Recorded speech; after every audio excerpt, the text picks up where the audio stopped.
Welcome to the Zone. After all the fun videos I created slandering each faction or ranking each faction based on my personal taste, I've had a flood of questions from viewers like you all asking me what my favorite faction or what faction I align with is. This is a pretty rough question to answer considering that I love all factions equally, but some are a little bit more equal than others.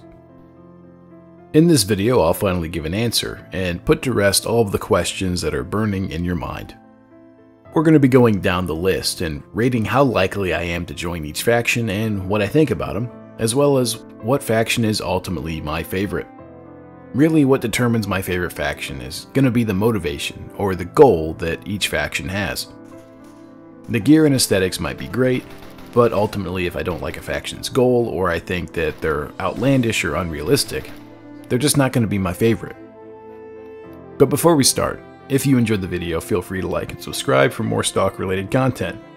If you want to see more of my old school outdoor stuff, head on over to my second channel, which you can find in the description below. Without further ado, let's dive in.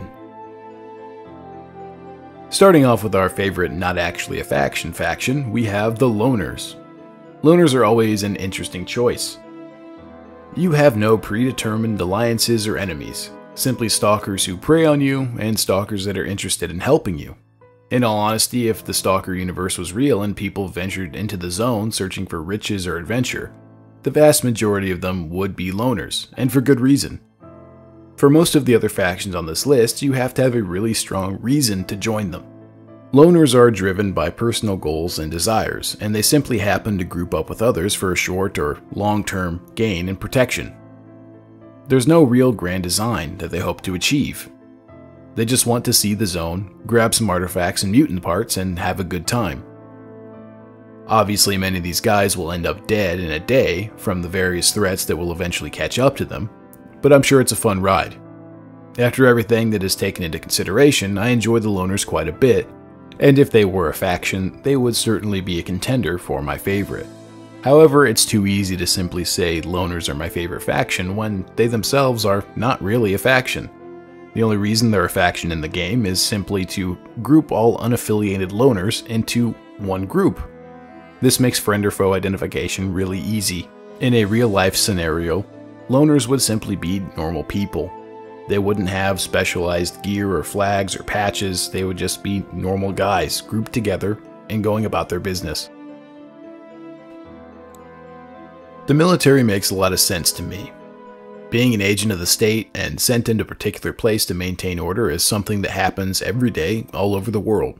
The only difference in Stalker is that it's a very dangerous and weird place. Military guys are respectable, simply doing their job, much like other soldiers throughout history.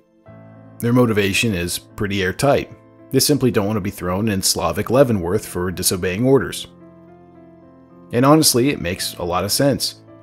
The zone is a hellish place where the known laws of physics and biology have simply decided to take a break. Anomalies, mutants, and radiation spell almost certain death for the average person. The most interesting thing about the military is they're all pretty much solely responsible for ensuring that the zone is actually full of people.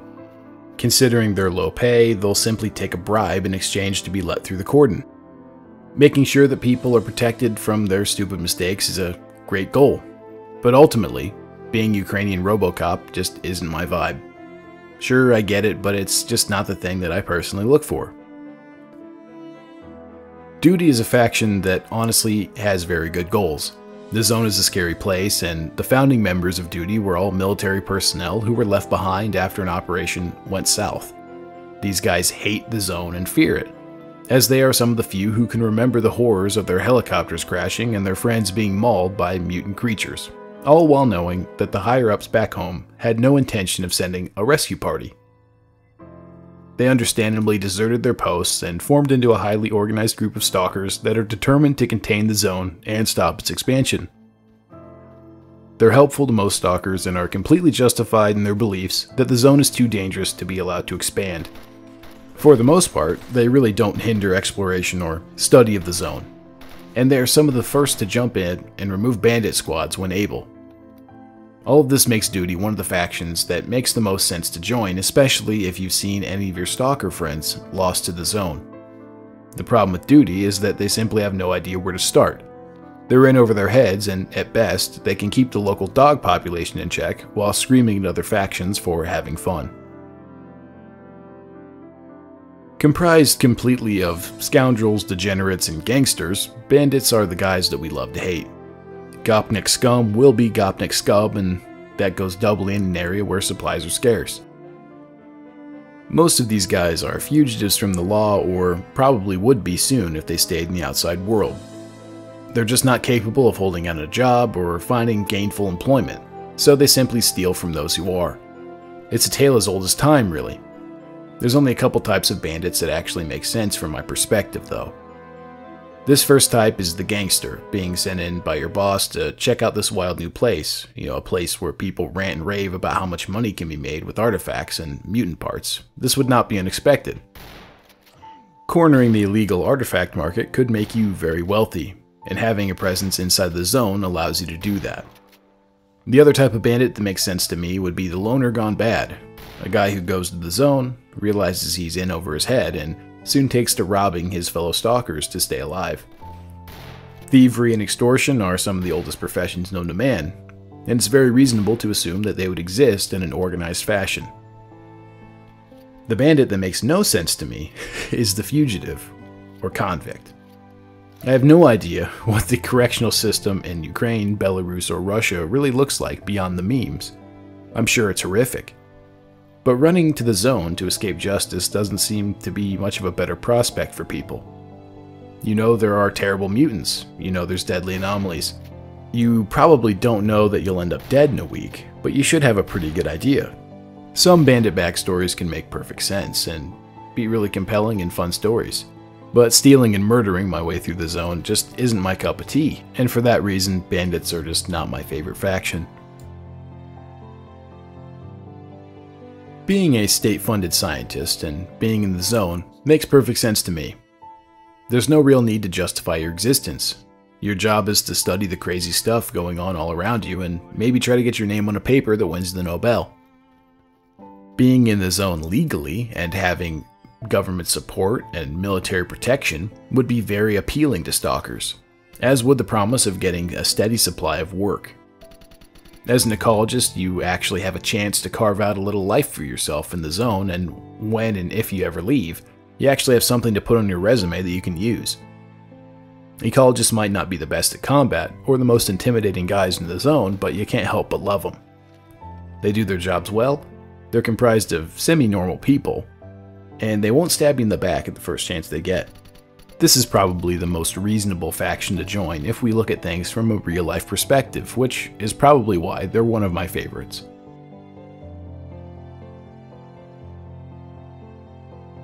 Kind of in the same tier as the Ecologists, Monolith just makes a lot of sense. They're brainwashed and mind-controlled slaves of the Rock. There's no reason for them to exist as an organization other than to protect their all-powerful Rock.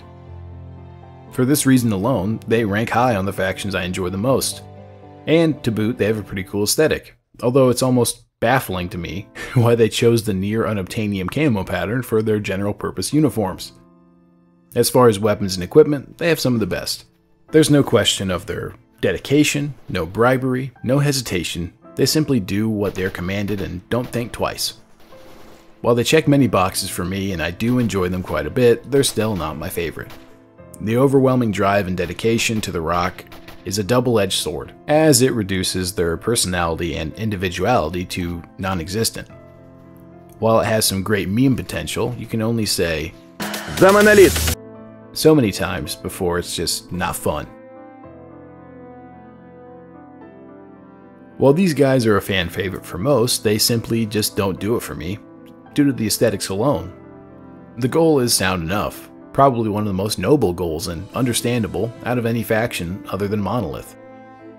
Comprised of ex-group members who know what the zone is and what it's capable of doing, Clear Sky's leadership has a huge advantage in that it's able to make a real change, unlike Duty.